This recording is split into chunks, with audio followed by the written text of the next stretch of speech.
Record. Say again? I wish. Tomorrow. Not today though. And it depends on how much my playing partner lets me play. What? Me. You didn't tell anybody about tryouts. There weren't any tryouts. It's just if you wanted to join the team. You want to join the team? There's still time. All right. How'd the homework go? Friday. All right. Test on Thursday. The day's arrived, Evelyn. The day you've been waiting for the entire year. No, I don't want to. The other class claimed that they did not do this last year, which is very suspicious. They're liars. That's what I told them. Oh, if there's this many problems, that means they're very easy. But they're not. Oh, no, they are. We will be doing most of these in our head. As a math teacher, you think? Easy as a person who's already paid attention in this chapter, trust me. One of them requires a little bit of work, but the other of them are very straightforward and easy. Boxes. A lot of boxes. A lot of boxes. Wait, so Evelyn, where's the extra? Never mind. so it's easy, but we're not gonna remember. Is that what I'm? That's always like that. It's always like that. But luckily for us, we have resource cards. All right, everybody good? All right. Vectors in space. The day that Evelyn's been waiting for the entire year. So what are we learning today? To your birthday. No, they don't. They wouldn't have gotten it. Yes, They're sophomores. They're not going to get it. to every grade. All right. So what is this about, Evelyn? Z. Z.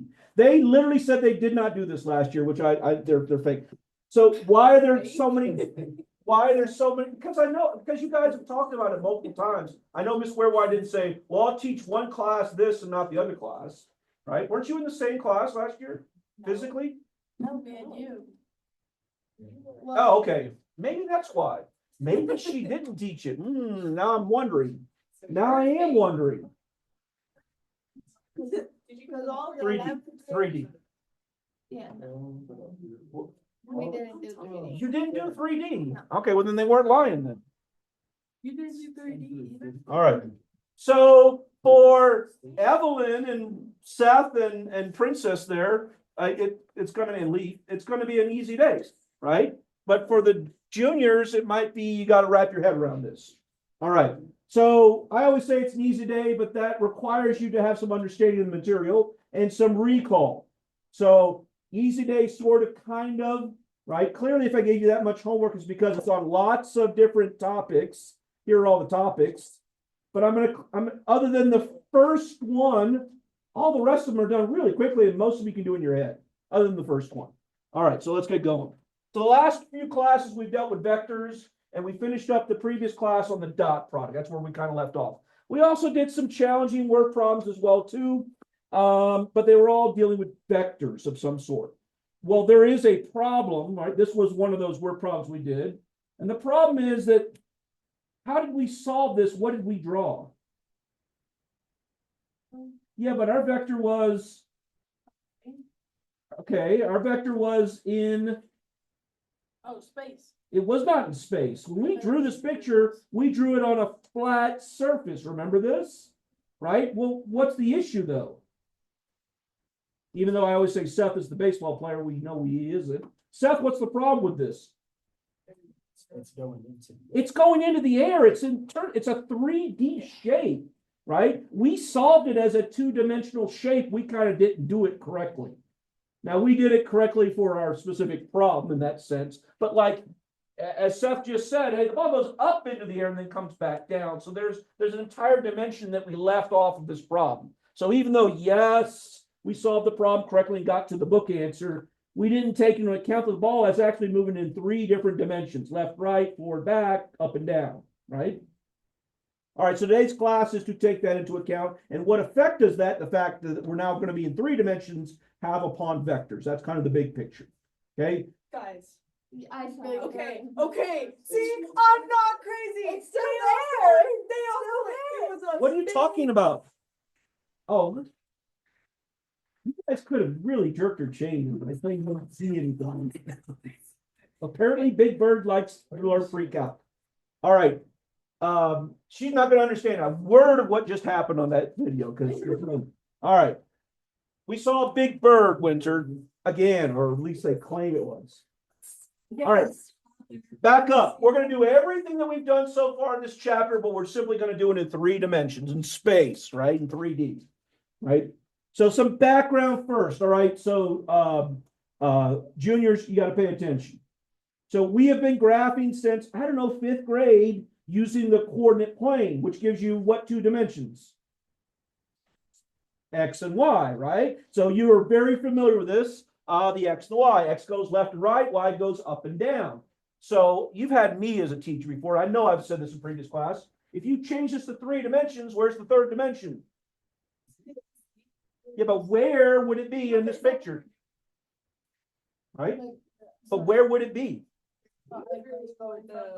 So if this is my z-axis, where should I put it? No, Yeah, but like physically, where do you want me to put it? They're going like this. What's the problem with that? It's gotta be No, off. no, put it on What's the the- origin.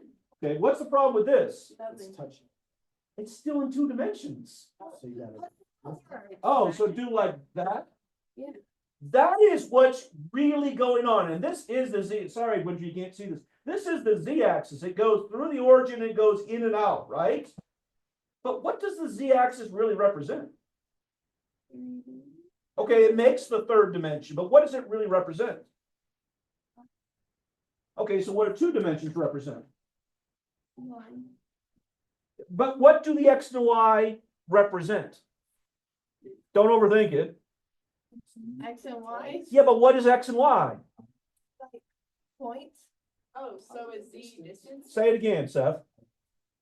Or it's So touching. close. What do X and Y really represent? Trig or? No, I'm glad I want Seth because he's almost there. He says it represents height and his arm's going like this. What's his arm doing? Plane? I don't know. What is his arm doing? The lines. Different words than back and forth. What is my arm doing? Bit easier words than that.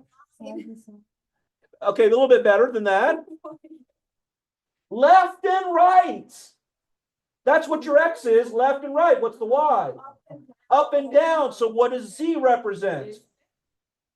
In or out? In and out, right? Okay, yeah. never mind. But there's a problem with that, right? So in 2 dimensions, we have ordered pairs. If I add a 3rd dimension, then what do I need? Another letter, and they choose Z. So in space, it's the 3rd dimension. They just carry on with that pattern X, Y, Z. So we're not going to have an ordered pair. We're going to have an ordered triple X, Y, Z. But I go back to my question then. What is X, Y, and Z? And we're okay if where is Z, right? If we think about it in 2 dimensions, X determines your left and right, Y determines up and down, and Z determines in and out. Except those aren't really mathy words. Left, right, up, down, in and out. We need better stuff for that, right? So if I try to draw Z as being in and out in 2 dimensions, flat surface is 2 dimensions. Well, if I try to draw this picture right here, if this is your Z, but I need to draw it in 2 dimensions, well, one option is to go straight down like this for Z and then straight up, but then that matches the Y. So what do? They just offset it. So this represents the positive Z value, and that represents the negative Z value. But we still have a problem. This is where it gets confusing. Because that's the negative value, and it actually represents values that are behind the board, right? So then we should make it dotted, right? But the problem with this, okay, that's your Z, right? The problem is this, is that what does X and Y really represent? So in order to explain that, I'm going to give you a picture of Colorado. right? If this is Colorado and we put this on a coordinate plane, then where's X and Y? If that's our map, and we do this all the time with maps, we kind of make it on a coordinate plane, where's X and Y? Don't overthink this. Where's X and Y? Okay. So this is your, and that's your, okay, but what does this map actually represent? Don't overthink it. Give me an easy explanation. What does the map actually represent? Okay, what is Colorado? Where is Colorado in relationship to me right now? Where is Colorado in relationship to me? Down. It's down. So if I draw it like this, where X is left and right and Y is up and down, then where do I need to put the map really? Say with words. I need to put the map on the ground. So if I put this map on the ground, where is going to be the Z? Up above or below. Then it makes sense that Z goes up and down. Okay? Can you wrap your head around what I'm saying? I'm saying if this is the map of Colorado and that's your X and your Y, then this should be flat level with the ground or parallel to the ground, which would mean Z would go straight up and straight down through the origin. Yes? Okay. The but here is that we also like to look at which quadrant. Which quadrant do we like to look at? So if this is 1, if I lay this map on the ground, where is 1 now? If I lay that on the ground, where is 1 now? I'm standing right here in front of my map now. Lay it on the ground, where is 1? I'm standing right here in front of the board, Winter. If I lay this on the ground, where is 1 now? Yeah, but where in relationship to me? Below you. No, it's on the same level. The ground is the ground. I'm standing on the ground. Lay this on the ground. Where is quadrant 1 now? Lay that on the ground. Where is 1? What's right here? I just laid this on the ground. What's right here? The y-axis. Here is the map. If I lay this on the ground, what is directly in front of my right foot?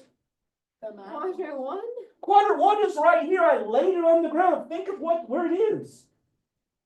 You just said you laid it on the ground. And So it's quadrant 1. where is so my that's right foot? Right now. There's the map. Quadrant 1. That's quadrant 4. It's. Do you see that? Quadrant 1 is behind quadrant 4. So what's directly in front of my face now? I'm standing right here. There's the map.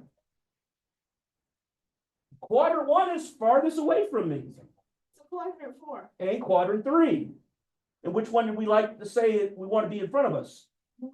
So what would I have to do with the map? I would have to spin it. So if I spin it, spin it. If I spun the map like this, now quadrant 1, but look what it did to my map. Now guess what goes left and right? The x. The y. Guess what goes up and down? X. That's crazy, right? That's what they do. So this is exactly what they do, which is your first problem with the X, Y, Z. Z is now going to be this portion right here. Y is going to go left and right, and your X is going to be your diagonal. But what it does, it allows quadrant 1 to be directly in front of our face, and all 3 lines here that I just drew, X, Y, Z, are now the positive values. This is the positive value of Z, this is the positive value of X, this is the positive value of Y, and right here in front of your face is quadrant 1. Unfortunately, that's how it's done. They didn't just take it and just have Z come out like this because they can't. Okay, so when you look at these graphs, when you read them, remembering left and right is now Y, diagonal is X, and up and down is Z. We actually have a math gang symbol for this, no lie, right? Take your finger, make a gun, point it at someone. This is a finger gun. And now take your middle finger and make it 90 degrees. What you're looking at is your X, your Y, and your Z. Your Z is your thumb. Your forefinger is your X value as you point to someone, and your middle finger is your Y value. This is your X, your Y, Z. This is literally called, because you just did it with your, other than ish, You just did this with your right hand. In science, this is called and math class, this is called the right hand rule. And the right hand rule tells you lots of things. If you're left-handed, you can't do it, right? It actually points in the wrong direction, right? Oh, he didn't tell us to do it with our right hand. I saw what you did. All right, so this is what it looks like. And once again, if I were to erase this diagonal line, it sure looks like we're dealing with X and Y, correct? But look what's it's labeled. Up and down is Z. Left and right is Y. The diagonal is your X. But right here in front of us, right here is quadrant 1. Quadrant 1 consists of your X and your Y, and Z goes up for positive. Z goes down for negative. And now it represents what we want. We want the Z to represent up and down for 3 dimensions. We want left and right, forwards and backwards to be our 2 dimensions, and now it does. You got to be comfortable with the way this looks. So the Z is roughly about 45 degrees off of the origin. What comes out at you for the X, I said Z, I meant X. What comes out at you for the X is your positive X values. What goes to your right is your positive Y values, and what goes up is your positive Z values. Could you draw this all by yourself? Because tonight for homework, you can try to Google 3-dimensional graph paper and you might get lucky, but most of the time they don't make this stuff. All right, so the positive X value comes out at you, the positive Y value goes to the right, the negative X value goes away from you. You have to Make a make normal this graph. right here. Make a normal graph and then. Yes, about 45 degrees it will be your X, but then you got to remember which is positive and which is negative. And then which is X, Y, and Z. Okay? So this is called the right-hand rule, and it shows you the positive for math. It shows you the positive. In science, they use the right-hand rule for lots of things. Electromagnetic radiation is one of them. But we use this to describe your X, Y, and your Z. Okay. The but here is that, well, we're still going to graph in 2 dimensions. So even though this represents a point in space, we're still doing it in those 2 dimensions. So it kind of is a bit more problematic, which is why she remembers it being in Algebra 2 as being a little bit challenging. Okay. So graphing in space will melt your brain. Melt your brain. Right? All right. So here we go. Tonight for homework, we're going to ask you to graph an ordered triplet. Okay. Step number 1. Label X, Y, Z. Step number 2, this is a recommended step. The only thing I don't want you to do is Z first. Right? If you follow my advice, you do X first, then Y, then Z. If you can't do Z first, you got to do X and Y first. But it doesn't really matter which one you do first, X or Y. All right, so label X, Y, Z, and then pick. Pick your order. Like I said, I just go from left to right. So you can't do Z first, you gotta do Z last. But you can do Y first and then X, or X first and then Y. I'm always gonna do X, then Y, then Z. Makes sense. So what's the X value? 1. Where's the X axis? It's the diagonal one. Where's 1? It's right here. Put a dot at 1 and then draw a line through that dot that is parallel to the Y axis. Do it very lightly, very lightly. So put a dot at 1 and then draw a line parallel to the Y axis that goes through the X value 1. You see what I did there in red? Very lightly.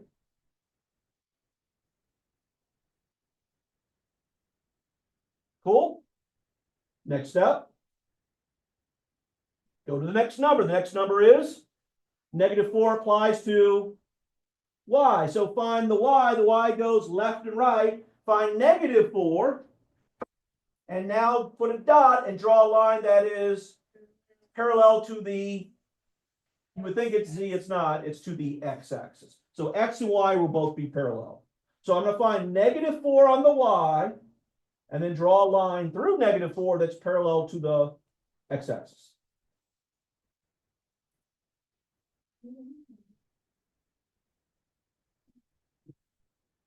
Cool?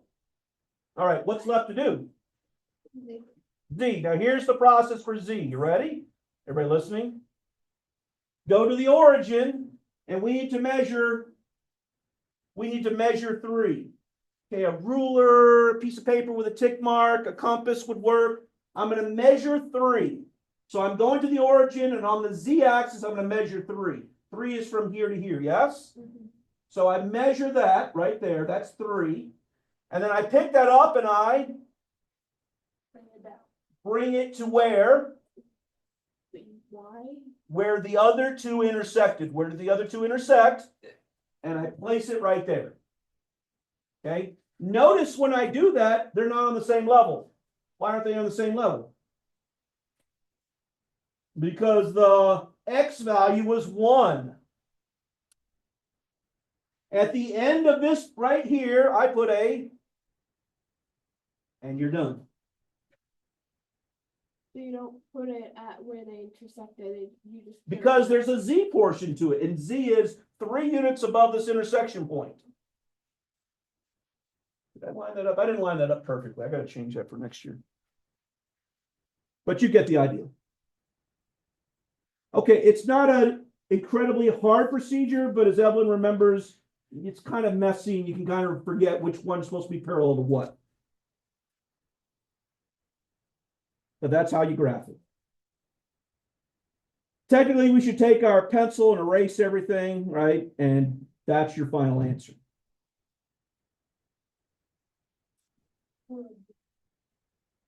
Would you go back to your section? Why does SpongeBob have a beard? Oh, you've never watched SpongeBob? I used to, and then I didn't. I don't know. It scared the crap out of me. I don't know. SpongeBob? Yeah. You was with some scene. One of my friends in high school was director of SpongeBob. Really? Dan Povenmire. He's also the creator of Phineas and Ferb. Went to high school with him. And he used to draw this, silly stuff on paper, and he used to make movies, and he was always, can you act in my movie? Come on, be in my movie. And we all said, dang, you're an idiot. And he ended up being a big guy in Hollywood. So you were like, I wouldn't say he was my best friend, but he was one of my close friends. Could have been a movie star. No, I didn't. I have no talent for that stuff. I didn't think I didn't say that he was untalented. I like, you can see untalented people, but I also didn't think like he had something special, which just goes to show you what you really know, you know? Okay, cool. How many more of these we're going to do? 3. Just one more. So if you don't get it, make sure you're asking questions. Okay, yeah. Well, let me do this one more time. I'll run you through it, right? Here we go. Here's the procedure. The procedure is they're going to give you an ordered triplet. You got to have your X, Y, Z. Start with X. Find on X where 1 is. Put a dot there. Make it parallel to the Y. That's this red line right there. Then go to your second number, -4 for Y. Find -4 on the Y value. Y value is right here. So find -4. And then draw a line that's parallel to X through -4. Now find that Z value is 3. So measure 3. You can measure it from anywhere. I just need 3 tick marks. So 3 units on Z. Take that measurement. You're doing the whole thing all over. Yeah, I'm just showing you. We'll do a new one next. Oh, Right. Take that value right there, put it directly above your intersection, put a dot, and you're done. Okay? All right, one last but. The but is tonight for homework. You don't have graph paper. You're going to have to draw the whole darn thing. So what are you going to do? You could, you can try to Google it. It's hard to find. So what should I draw? I should draw my standard XY, except that it's not X and Y. So I'm going to draw my standard X and Y. Yeah. So there's my standard X and Y, except left and right is Y and up and down is Z. And then I draw roughly 45-degree angles. That's pretty horrible 45, but you get the picture. And then that is my X value. Okay. Remember, you're looking at quadrant 1, so you're looking at the positive values, and up is your positive Z values. Step number 1, I recommend graph X. X is the value. So where's -5 in relationship to the origin? Backwards. Hey, you don't have any tick marks, so what are you going to do? Just draw them, right? So I'm going to claim that right there is -5. Can I do that? Yeah. Yeah, because I'm in charge. I'm gonna claim that red line right there is -5. I need to make it parallel to the y. So I draw a horizontal line parallel to the y. Everybody with me? Well, if that's a value of 5, what's the next number I gotta go to? 8. So it needs to be longer than that, but where does it go? To right there. So I need my tick mark right there. And I need to make this line parallel to the, and I'll slow down before Ish yells at me. What about tip? This is the hardest thing to remember. X parallel to Y, Y parallel to X. But the rest is pretty straightforward. Okay. Now we need to measure. Three. I really just need to measure 3. Right? It's where I put the 3. If this was 5, then it's got to be shorter than that. But where does it go? Above the intersection or below the intersection? Below, because it's -3. With me, Ish? Yeah. Okay. So I measure that. I put it right there. Put a dot. And we're done. Wait, so it doesn't go all the way down to -3? Yeah, exactly. Because remember, that's why we measure 3 Mhm. on the Z, and then we're either going to be above the intersection if it's positive or below the intersection if it's negative. Okay. And then what she brought up is her point. She says, hey, look, the dot wound up, it looks like it's above the Y, but guess what? It ain't above the Y. It's actually 3 below the Y, but in 2 dimensions, it looks like it's above. It's crazy. It's crazy. And this is why it melts your brain. And this is why everyone remember this as being like not the easiest of things to do. Okay, so if it's a negative, it doesn't go all the way down to a It just negative. depends on what the number, it really just depends. If Ish, the other two had been 1, 1, then we would, 1, 1 would intersect about right here, then 3 below it, it would wind up below it. So you're just counting from that intersection. From this down. intersection right here, 3 below that intersection. It may or may not visibly appear to be below the Y. It is below the Y, 100%. It's 3 units below the Y. It just doesn't appear to be. So just count from the intersection down to whatever Z is. I'm going to measure what 3 is on Z and then put it right there. And if Z was positive, it would have gone It would be up. above. Be right there. Okay. Everybody good? Okay, that's not going to take you 5 minutes to do a problem. By the way, you can graph more than one point on your graph. Okay, but it definitely requires you to think in 3 dimensions. All right. I said we're only doing one more. That was one more, yes? The rest of the class. Oh, one more thing. So in 2 dimensions, what are these 2 things? Yeah, but what are they? We call those. Y-axis. No, what are these? Point. They're not points. But they make a point. X equals 2 is what? Oh, a line. What kind of line? Oh. Still waiting for the right answer. Vertical. Vertical line, and y equals -3 is a horizontal. Thank you. That was kind of scary, right? What would that be in 3 dimensions? 0, 0. That would be a point. So 0, 0, 2 or 2, 0, 0 would be the point. But what is the equation x equals 2 in 3 dimensions? 0, 2. What shape is it? If x equals 2 is a vertical line in 2 dimensions, what is it in 3 dimensions? The IJ. I don't know. Let's think about this, right? So I'll do z. Z equals 2. So if I were to graph the equation z equals 2, that literally means you have the z value of 2. So clearly I'm a dot right there, but is that the only place where z is equal to 2? Well, you're at 0, 0. Where's another one? Well, there'd be a 2 right here. She said 1, 1, 2. There'd be a 2 right here. That would be 10, 0, 2, right? There'd be a 2 right there. There'd be a 2 right there. There'd be a 2 right there. What shape would it make? If we play connect the dots, are those all the 2s? Yeah. There would also be a 2 right here, right? And a 2 right here. And if we play connect the dot on all of those, it would make, as Seth already figured out. No, you had it right the first time. That's not the word you used. Yes, it was you that said it. I think so. Was it Matt? Okay, Matt said it. right? It would make a plane, right? So this is a plane. Everywhere that green plane is the z value too. Yes? So, okay, yeah. So the equation z equals 2 or x equals 2 or y equals 2 is simply a plane. In 2 dimensions, it makes a line, horizontal, vertical. So then z is equal to, do we just write plane? It's just a plane. Two above the origin, parallel to the x and y axis. So how do we draw that? Yeah, exactly. Well, how do they draw it here? I don't know. They drew a weird looking like square that's angled, right? So how do you want us to do it on the homework? Well, you can do your best you can to draw that shape. How do you draw a sideways square? And by the way, it's not a square because remember it goes infinitely. Well, 2 sides should be normal. That's horrible. 2 sides should be normal, and the third side is shorter. So every. Yeah, but it's not a diamond because a diamond, all 4 sides are the same. So like- every single one, That's a diamond, right? every single one, we're just gonna draw a diamond. If it says Z. or x equals 2 or y equals 2. Okay, hold So- on.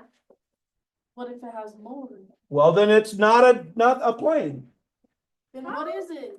Well, if it has 3 values and it's not equals, it's a point. Okay, x equals 3 and.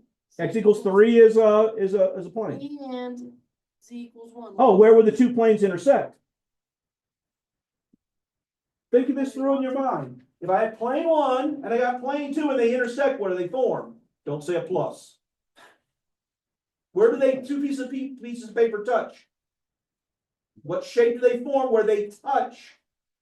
Another plane, Not another plane. an origin. I have 2 sheets of paper at right angles to each other. What shape do they form when they touch? Yeah, this is a plus sign. It isn't a plus sign. The next- The entire thing is a plus sign, but where do they touch? What shape do they make when they touch? No idea. It's my left arm touching her. So I'm a shape, she's a shape. So what shape do we make where we touch? I don't know. A Look. shape plus a shape? What do we have in common? A point. So it makes a point for that one, but this time we have 2 sheets of paper, 2 planes. Where they come together, what shape do they make? A point would be the one I just described to you. Now I'm a whole sheet of paper. Plane. They don't make a plane. A plane would be, in 2 dimensions, infinite. They make a line. Sure. I need your help. Right? Hold on, we're not there yet. Right? They make a line. Where 2 planes intersect, you make a line.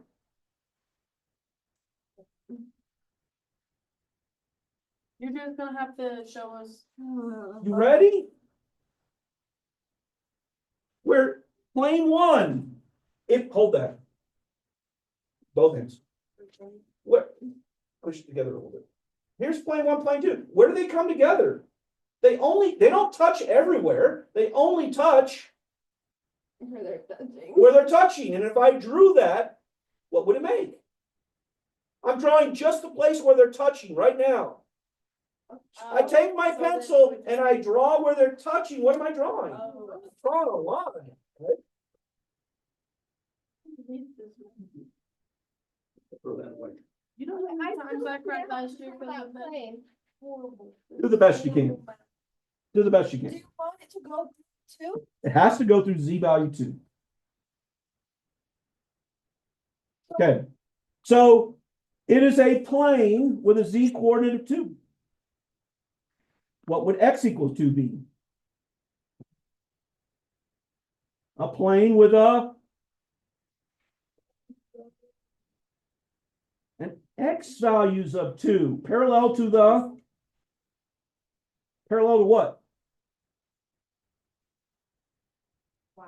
And the z. So this would be x value 2 parallel to the y and the z axis, right? Hey, in 1 dimension, it's just a dot. X equals 2 is just a dot. In 2 dimensions, right? X equals 2 is a vertical line. But in 3 dimensions, you get a plane, right? In 3 dimensions, you get a plane. Everywhere where this red is the X value too.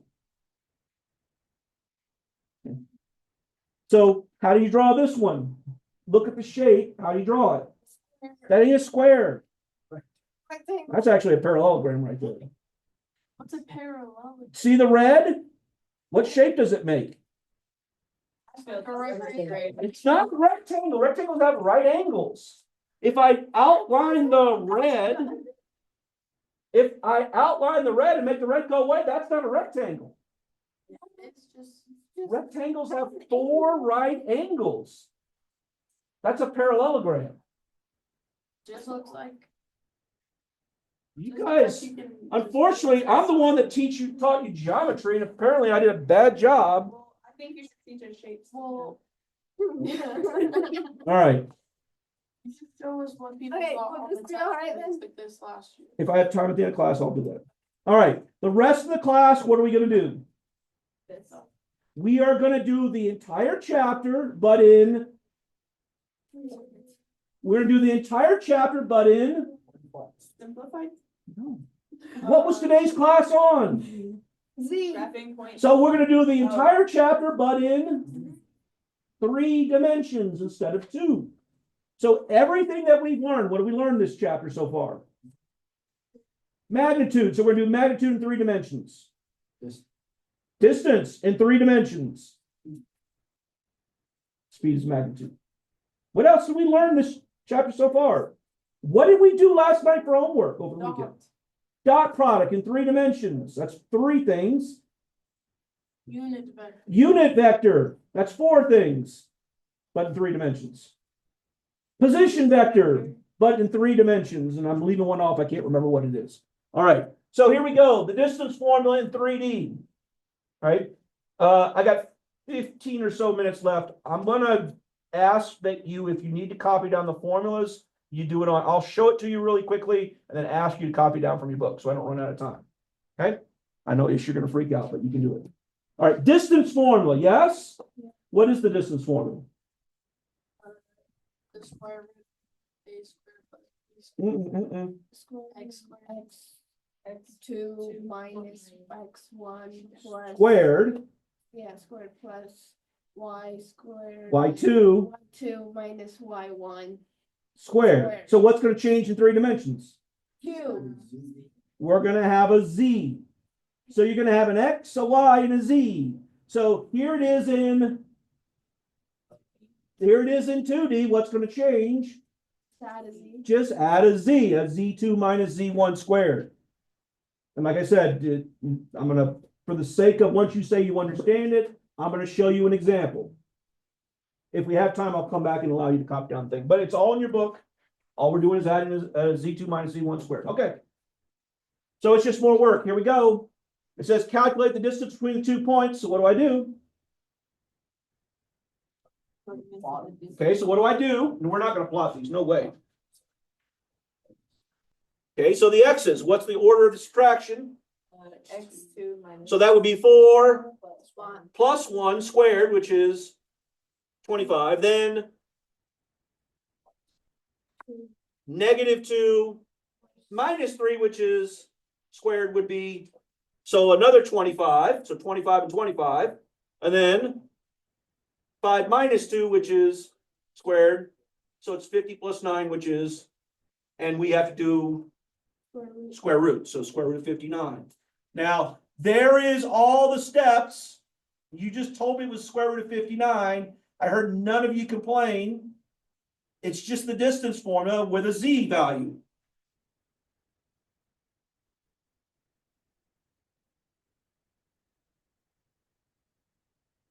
Yes?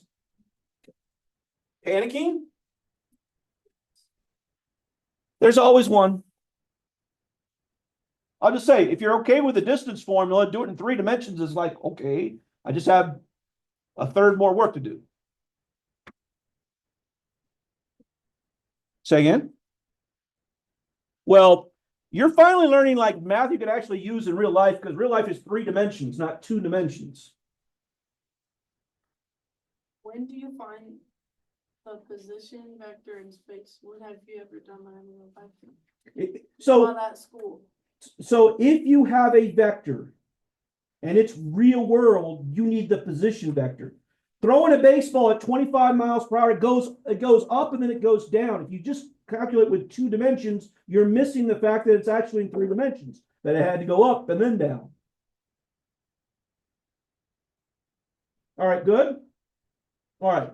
On to our vectors. The first thing we'll do is remember that the vector, position vector, remember, is when you take the terminal point, subtract the initial point, and then attach an I and a J. So the only thing that changes is,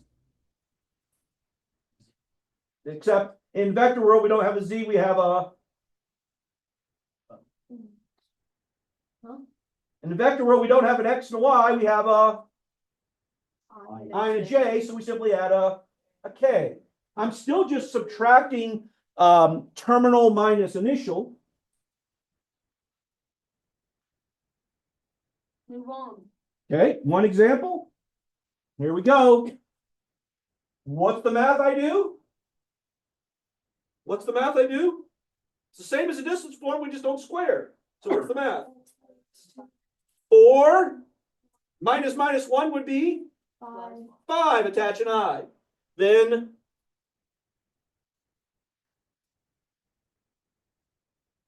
and then -5. -2 minus 3, which would be -5, and attach a J. And then lastly, 5 minus 2 and attach a, and you're done. So 5A minus 5J plus 3K. Anything challenging there? Really straightforward. Hey, and by the way, guess what? We're practicing everything we've done so far in the chapter as well, too. So we're going over everything that we've learned so far in 3 dimensions, and turns out it ain't that bad. I did, because it's a lot. You're literally doing everything you've done in the chapter in 3 dimensions. All right, yes? Yeah, I can finish it. Absolutely. That's all right. Okay, so I got a position vector right here, right? If we had to draw this, graph this, what would we do? If we had to graph this or draw this, what would we do? Well, guess what they give you in the position vector? There's your X, there's your Y, there's your Z. So it'd be the same thing we start off the class with. Graph your 5, then graph your -5, and then graph your 3. Except at the end, we're not going to put a dot. We'll put an arrow and connect it to the origin, you're done. Okay, I'm not saying that that's 5 seconds worth of work, but it's also not 5 minutes worth of work. Okay, by the way, I took this graph, you see where Y was right here, I moved it back a little bit, I just moved it. It's really hard to tell where this arrow is, right? So depending upon how you have it graphed, it's hard to know whether that's above or below, or this is the problem with drawing it in 2 dimensions. So a lot of times you do this in a computer program and you spin it around so you get a better feel of where is the actual arrow, above or below. You can tell from the units as well too. All right. Let's do add, subtract, scalar. 3 things really quick. Add, subtract, scalar. How do we add? What do we do? When we added vectors, what did we do?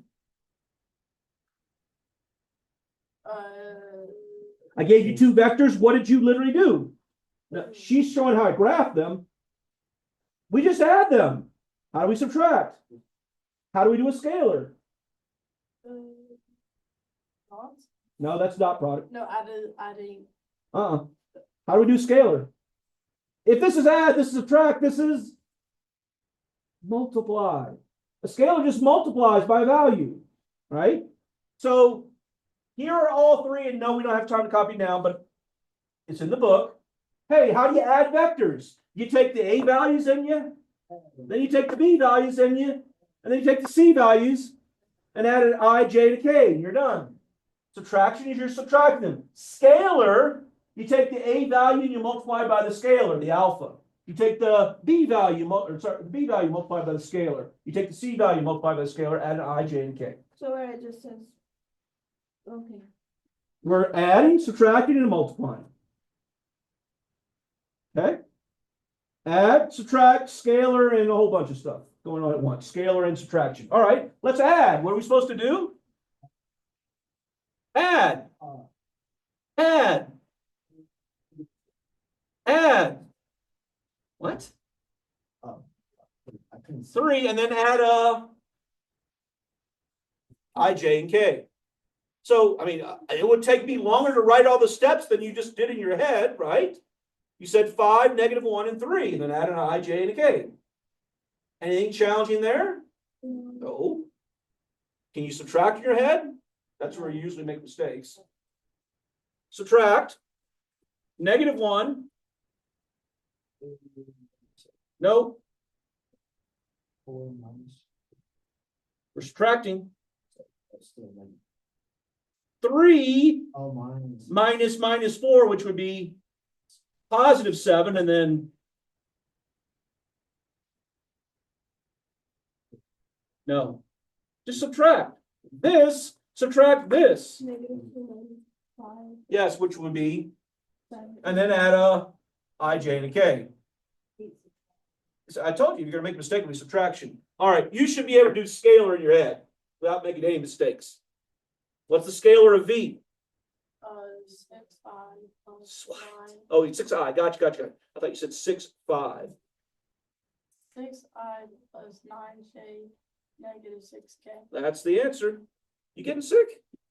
Yeah, it might be, Sounds like more a horse than it is sickness. I'm not going to do this one for a second time, but you know what to do on this one, right? Scale V by a factor of 3, scale W by a factor of 3, and then subtract the 2. Okay, scale V by 2, right? Scale V by a factor of 2, scale W by a factor of 3. Okay, you said 3. Sorry.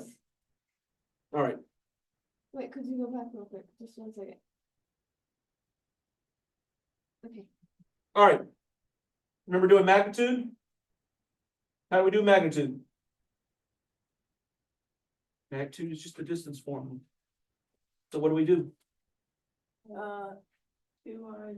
We do the distance formula. So in 2D, the magnitude of V is the number attached to I squared plus the number attached to J squared. So what is it in 3 dimensions? There's going to be a C that we simply add. So this is going to be your I squared plus J squared plus K squared. Yeah? Once again, I mean, we're not really adding anything other than extra work, one extra step. But like the procedure isn't changing at all. Could you do this one in your head? Let's see. Magnitude of V. Square. Square. Square. 4 plus 4 is 8, plus 9 is 17. And then we have to take the square root of 17. Yeah? How about for W? That's 25. So 30. you said 9 plus 16 is 25 plus 45. Oh, 50. she missed it. Oh, the birds, yeah. We're all hallucinating, Priscilla. We just saw them now too. See, I told you I'm not crazy. Square root of 50. You have to tell someone you're not crazy, you're crazy. But you saw the bird too. No, there are 2 of them I saw. Yeah. All right. What do we get? 25 plus 25. is Square root of 50. square root of 50, so that would be 5 root 2. 2. Yes? 25 times 2 is 50. How many we got left? What's left to do? What haven't we done? We haven't done the unit vector dot product and the angle between. So we got 3 left. All right. We got 6 minutes. We can do this. All right. For the unit vector, all we do is we take the vector and we divide the I, the J, and now this time by the magnitude. Right? That's pretty straightforward. We just did this one, previous one. So the magnitude is 4 plus is 13 plus would be 49, and the square root of 49 is 7. So the magnitude is 7. Then I take everything, the I, the J, and the K, and divide by the magnitude, which we just calculated as 7. So it would be 2 over I minus 3 over j minus 6 over, and nothing cancels, so that's all there is to it. You take the I, the j, and the k and divide each thing by 7. It's ugly, but that's the unit vector right there. It's a vector of magnitude 1. Would you just leave it as the thing that's on top, or do you want us to write it as? No, you need to write like this in yellow. All right, 2 things left. Dot product and the angle between. I don't know which order I do them in. Dot next. Okay. All right, dot product only gives you an answer of a number. You don't get a vector out of this. Remember the dot product, we take the A's and multiply, and then add that to the B's multiplied. And then since it's 3 dimensions, we add it to the C's multiplied. Multiply the A's, add them to the B's multiplied together, add it to the product of the C's. Yes? Okay. V dot W. 10 minus 9 is 1. 1 minus 6 is -5. That was quick, and you did that whole thing in your head. W dot W, 25 Plus, plus 9, 34, plus 1, which would be 35. 35, square root of 35. I'm sorry, not square root, I was doing magnitude, sorry, just 35. Ooh, I already made a mistake. Should be, but I caught my mistake immediately. Yes? One thing left, and that is the calculator one. Probably the only one you need a calculator for, and that's the angle between them. Okay? So the last one is the angle between them. Remember, it looked like this. The only thing that changes is in 3 dimensions. U dot V doesn't change. Magnitude U times magnitude V doesn't change. What changes is that inside of U and V is an extra K value. Okay? All right, so here we go. U dot V. We just did U dot V. What do we get? 4 minus 15 is -11. Minus 6 is -17, right? So we get a U dot V of -17. Now we need to do magnitude of U times the magnitude of V. So magnitude of U would be 4 plus 9, 13. Well, that's 49 again. Square root of 49 is 7. So magnitude of U is 7. We did that before. Magnitude of V, 4 plus 29 plus 1 squaring. So 30, square root of 30. So we have 7 root 30 multiplied together. What do? Inverse cosine. We don't have to worry about the caveats because it's just vectors. And we get, it's going to be between 0 and 180 degrees. 116. That's what I got. And there we go. Oh, I knew we were going to finish. Okay, look at what we got last time. All right. There is your homework. I'm going to leave it on that screen while I look up the thing. What am I going back to?